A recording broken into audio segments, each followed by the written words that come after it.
From Wish TV and the All Indiana Podcast Network, this is the News 8 Daily 8 Podcast, a Wish TV News 8 update. Hi, this is Hannah Mordeaux, and this is your News 8 Daily for Wednesday, June 19th. It is a cloudy start, but super humid outside, and it's going to be another hot day. We're going to get to the 90s by this afternoon. Could be a chance for a stray shower here or there, but for the most part, expect a lot of heat. As the heat climbs, so do the risks for heat-related illnesses. Wish TV's medical expert, Dr. Janelle Gordon, says high heat can be hard on your body and symptoms can vary, especially if you aren't drinking enough water. When it comes to heat exhaustion, common symptoms that individuals may experience include muscle cramps, and that could be cramps in like your legs, your arms, even your abdominal muscles. You may also experience some nausea, vomiting, headache. Dr. Gordon warns if you notice you're no longer sweating, that could be a red flag for heat stroke. She says you should drink plenty of fluids, including electrolyte replacements like Gatorade, plus eat light meals, including fruits and vegetables. Experts caution you do not push your air conditioner to its limits as long as the heat wave lasts. AC units are already ripe for problems because of clogging from spring and summer debris like grass clippings and cottonwood seeds. Filters need regular replacing too. In certain conditions, they caution it's not possible for some systems to fully overcome the conditions. Even if you're trying to keep the home at, say, 68 degrees when it's 95 degrees outside, it's not going to reach that temperature. It is going to fall behind a little bit because it's designed for 72. That's Renee Lucas from LCS. She also recommends keeping garage doors closed and consider a humidifier to keep the air more comfortable. Many public buildings used as cooling centers will be closed today for Juneteenth. Some that are open are the family centers at Broad Ripple Park, Brookside Park, Perry Park, and Stanley Strader Park. They're open from 10 this morning until 8 tonight. All other locations will resume normal hours tomorrow. You can find that full list of locations and hours on our website in the As Seen On section of wishtv.com. Central Indiana is celebrating Juneteenth in several ways, including an event at Conner Prairie. It's also a way to explore Black-owned businesses and resources. News 8's Colin Bailey is there this morning. Good morning. Two events are happening. The first is from 10 a.m. to 3 p.m., a free day here at Conner Prairie. Then from 5 p.m. to 8 p.m., the Juneteenth Jubilee is happening right here on the lawn we're standing by. If you're familiar here with the iconic balloon in the backdrop, here to talk about all that fun is Ryan Spencer from Conner Prairie. Good morning. Thank you for joining us. What can our viewers expect today? Good morning, Colin. So as you mentioned, guests can come at 10 o'clock until 3 o'clock as part of our free day.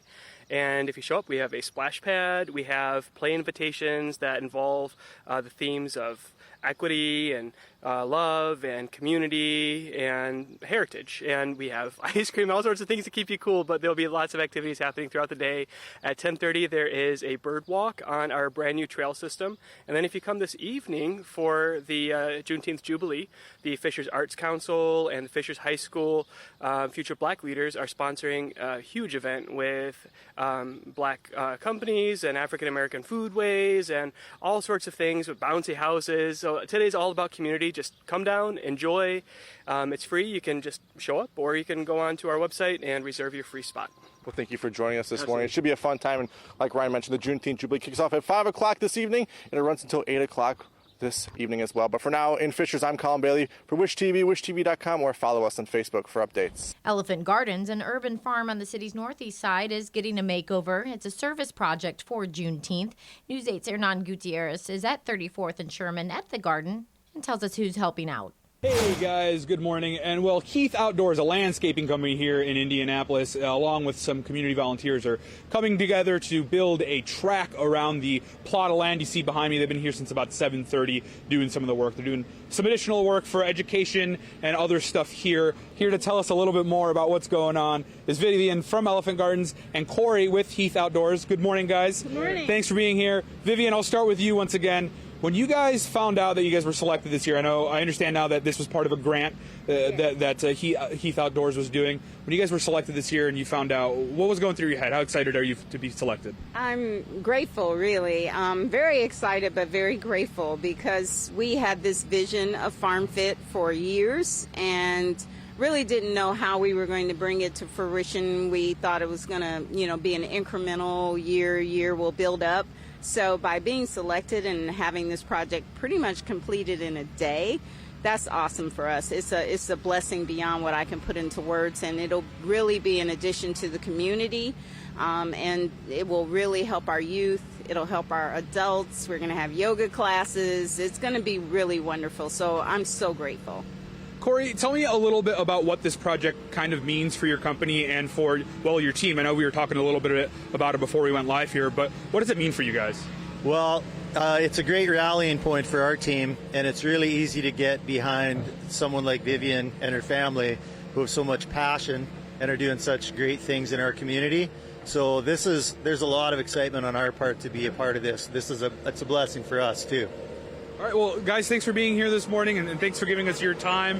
We'll let you guys get back to work. If you're looking to lend a helping hand, they're starting to take volunteers coming up here at 9. Reporting in Indianapolis, I'm Hernan Gutierrez for Wish TV, wishtv.com, or follow us on Facebook for updates. I never felt that I would ever quit baseball. But as you know, it always comes a time for someone to get out.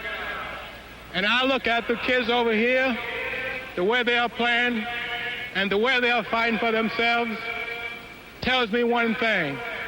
Willie, say goodbye to America. Thank you very much. He was considered baseball's greatest living player until we lost him, just days before a game to honor his legacy.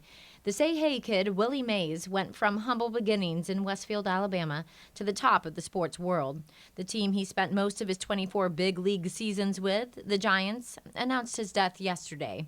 Even casual sports fans remember what is simply known as the catch, the incredible play he made on a long drive in Game 1 of the 1954 World Series in New York, a World Series the Giants would win in a sweep over Cleveland.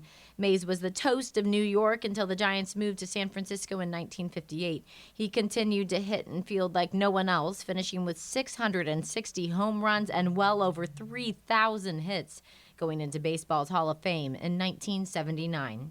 This week, Mays Giants are set to play the St. Louis Cardinals at historic Rickwood Field in Birmingham, Alabama.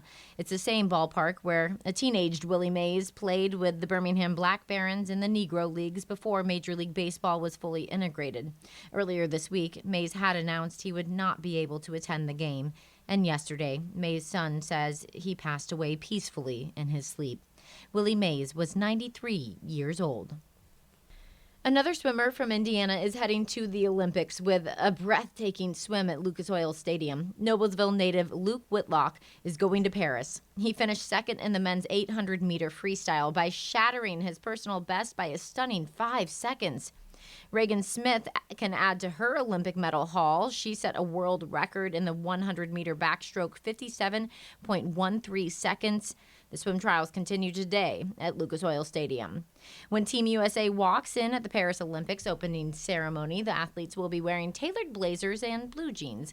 Ralph Lauren designed the outfits for Team USA once again this year. The brand says the clothes are inspired by Paris while embracing America's patriotic spirit. For the closing ceremony, the team will continue with the denim theme, sporting white jeans and motorcycle jackets. You can dress like an Olympian, too. Ralph Lauren says the company will be selling similar Team USA gear. Indiana Fever center Aaliyah Boston is the WNBA's Eastern Conference Player of the Week. Boston had a double-double in all 3 games for the Fever last week. She averaged 20 points, 13 rebounds, and 2 blocks per game. Boston and the Fever take on the Washington Mystics tonight at home. Tip-off is at 7 o'clock. In a season full of grad parties, few can top one last night. The Indianapolis Colts hosted it at the team headquarters for high schoolers who are in the foster care system. The new graduates and their foster families ate, played games, and went out to the practice field. Nice experience for someone to put all this together just for like kids like us, when it's like we've been through a lot and like overcoming all kinds of challenges, and I very much so appreciate for everyone's time and everything they've done for us so far. This is really nice. It's not what I was expecting for a grad party. The event was also an extension of the Books for Youth initiative, which helps collect books and backpacks for kids in foster care. This has been your News 8 Daily. From Wish TV, I'm Hannah Mordeau. Watch us on wishtv.com and follow us on Facebook for updates. This is the News 8 Daily 8 podcast, a Wish TV News 8 update on demand. For even more, on demand and on the go, connect with Wish TV on Facebook at wishtv.com and on the free Wish TV mobile app. Thank you for listening, and be sure to like, subscribe, and follow this podcast for updates every weekday morning on the All Indiana Podcast Network and wherever you get your podcast.